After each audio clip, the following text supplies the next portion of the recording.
Thank you very much. When I saw on the programme that we were following Walter Mobley, I was a bit gutted. Please don't grill us with the same level of questions that you grilled Walter. That'd be great. 10-15 minutes is not long to be able to communicate to you all that I want to communicate. So I'm going to be speaking on 1.5 speed, which is my normal speed anyway, but if you can keep up, that'd be great. So Magdalene Community Church, we are nearly 2 years old, so we're relatively new, but we've stopped calling ourselves a church plant. John Cotty's like, yes, it's his idea. We are seeking to be an established church. So what can I tell you about MCC? Well, we are hoping to become a new monastic community. We meet every week and month. We have a rhythm that is our biggest day is our Friday, not our Sunday. So we meet every single Friday for communion. Our Sundays, we have a big feast. So food is a really big, important part of what we do. And on Sundays, once a month, we have a community meal, which is around Holy Communion and our midweek communion service as well. We have evening prayer services. We're a growing church. We're still week on week in dribs and drabs, ones and twos, growing, but it's kind of steady, slow growth. About 40% of our church are under the age of 13, which is a bit wild, having that many children. We think that our in-person numbers are around 60. We get between 40 and 70 on a Sunday and about 20 midweek communion. Mentioning numbers just to give you kind of a flavour as to who gathers. But we have so many more people that join us online, and one of the most common stories when people do finally show up is we've been watching for about a year. We've been watching. We know your faces. We know your voices. It just took some time for us to have the courage to actually come along. So social media has been huge for us, and we've got this extra community who are still part of MCC, but just haven't yet made it in person. One of the most unusual things to know about Magdalene Community Church, so there are a few unusual things, is that we intentionally do not have a building. So we don't have anywhere indoors that is part of our main routine. We are based in and around the outdoors in a wood, primarily Chopwell Woods, over in the northwest of Durham Diocese. We felt that God was calling us to encounter God through creation by being outdoors, and what we're trying to work out is why. What is it about giving up often warmth and lighting and comfort? What is it about that means that we have this way of meeting with God? What is it that Scripture can tell us about that particular way of meeting with God? So being outdoors is something that we have felt from the very beginning that we're called to do. And Forestry England have been incredibly generous in suggesting to us, we didn't ask for it, suggesting to us that we can have a site within Chopwell Woods. So we meet on logs around a campfire. We do everything outdoors. It would be easy to imagine that in the winter, our numbers really badly decline, because if you know northeast weather at all, you'll know it's not the best. But they did not. Our winter numbers have been on the increase, and we're this new phase at the moment coming out of winter where our community has changed such a lot because so many new people have joined us. We are actively pursuing becoming an affiliated eco-church. We're part of the Inclusivity Church network. And God keeps sending us. Like if you were to say what kind of people come to Magdalene Community Church, well, children, I've mentioned already. People who are neurodivergent, God is sending them in absolute spades, like absolute loads. And people who feel, for one reason or another, that typical church, indoor church as we call it, doesn't work for them, either because of their neurodivergence, it's not space where they feel they can comfortably physically be, or for some other reason, regular church doesn't work for them, doesn't make sense to them. we're finding people who are curious about, or passionate about, or just unsure about the sacraments. And it's through liturgy and the sacraments that they're like our biggest growing congregation numbers are those that are choosing to come into the woods for communion and choosing to gather for Compline. Like, if you'd have said that to me 2 years ago, that they would be our big winners, I would not have believed you, but that's what we're finding. In terms of flourishing, because it's all about flourishing, isn't it? I want to invite Mandy, who leads at MCC as well, just to tell some personal stories about individuals that we have really seen flourishing. Numbers really only tell you a very, very small bit of the story. It's about the individual lives that matter an awful lot more to us. So can you tell us first about Sam?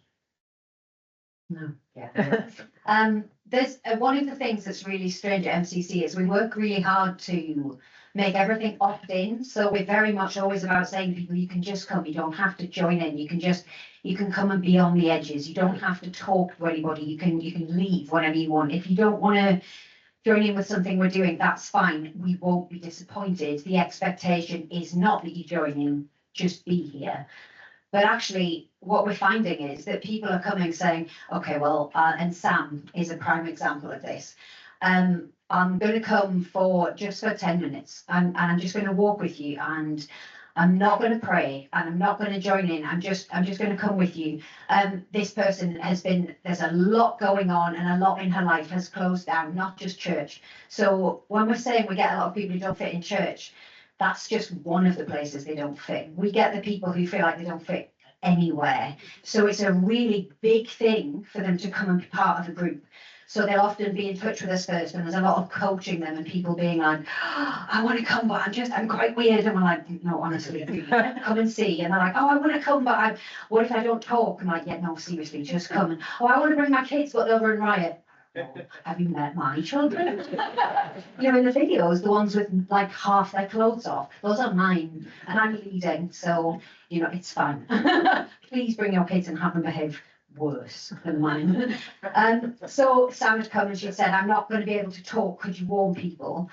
And I think what we do after we've done prayer is we go to the cafe. She managed to then come to the cafe, and then after the cafe she came to communion, and having never ever taken communion before, came up and received, not because there was any pressure, that's genuinely not how it works, but she chose to. In that moment, there was an invitation there that she couldn't resist. It was fully for her individually, that she was like, this is for me, I have to go and have this. And in such a short time has gone from, I'm going to come, but I'm not going to talk to anybody, to she's now our sacristan. She takes care of all of our lovely like little communion bits that we put on the tree stumps. They've got names. The tree stumps have names? Not an Anglican. We carry them in a plastic bag currently. We're really high tech. And yes, not an Anglican. Yeah, and just small things like Sam in morning prayer prayed. She prayed for someone. You don't have to. There's a liturgy, but there's a bit in the middle where you can pray. She chose to. Nobody asked her to. She just prayed. And it was like, oh, I know people who've been Christians for so long who would never. And this is a common thing that people come to us. And what we want to do is create a space where there's no expectation, where they can come and where nothing will be asked for them. And what we're finding is that they come and suddenly they flourish. It's so interesting that that's the word, is that all we want to create for them is a space where they can entirely be themselves. And what we're finding is in doing that and in saying we have no expectations, you don't have to do anything, that suddenly they're discovering that there's a part of themselves that they want to give. And there is this space and the freedom in the way that we are able to do things that makes it so much more possible than we've experienced in other contexts. Can you tell us about your children? And where they were 2 years ago? So I have 4 children and none of them are neurotypical.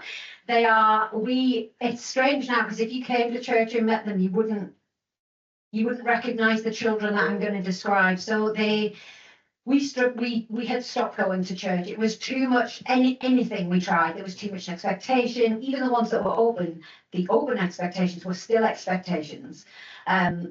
And it was just too much. And what we didn't want at that point was for them to start associating church with another thing where they felt like they didn't fit. So we were like, okay, for now, nothing.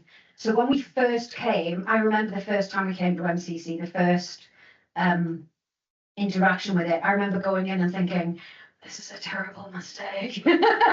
Why can't I get out of here? My children would not speak to an adult they didn't know at all. In fact, one of them would probably have completely shut down. If you approached her as an adult who didn't know her and spoke directly to her, that would be it. That would be hours worth of me having to work her back out. So we're talking that kind of level of difficulty. I'd have to surround her and be like, please no, not that one, don't talk to her. Certainly don't touch her. And my other children, like, just, it was really difficult to engage. It was really difficult to trust people. And they now, one of my children regularly will lead from the front, will lead stuff, will lead worship. They'll read stuff they're interested. Two of them have approached me before I even had a chance to ask. They actually approached Rachel to ask if they can be baptized. This has only been in 2 years. And it's not just that they're different at church, they're different everywhere. It has opened up their whole world. And again, just based on, it doesn't matter if you don't engage. You can come, and if all you do is hide in a hammock, that's fine. And they're now like discovering God for themselves, discovering who they are, realizing things about their identity, being able to reach out, form beautiful new relationships. That's another thing, is I really never felt like my children would be able to meet any adults who would have the patience to invest the amount of time that it takes to draw them out of themselves. But again, partly because of the way we do things, and partly just because that's our foundational value, they have these adult friends who they have really deep relationships with. So I had envisaged being part of church just being me, constantly surrounded by children, not able to do it. And look, like, I'm here. This wouldn't have been possible a year ago. I couldn't have come somewhere without them. That would have been too big an ask. For me to be gone for several hours without them, for several of them, that would have been too much. And it's because of MCC, because of church, that, like, it's transformed their lives, which has transformed my life, which means I can help transform other people's lives. It's been massive.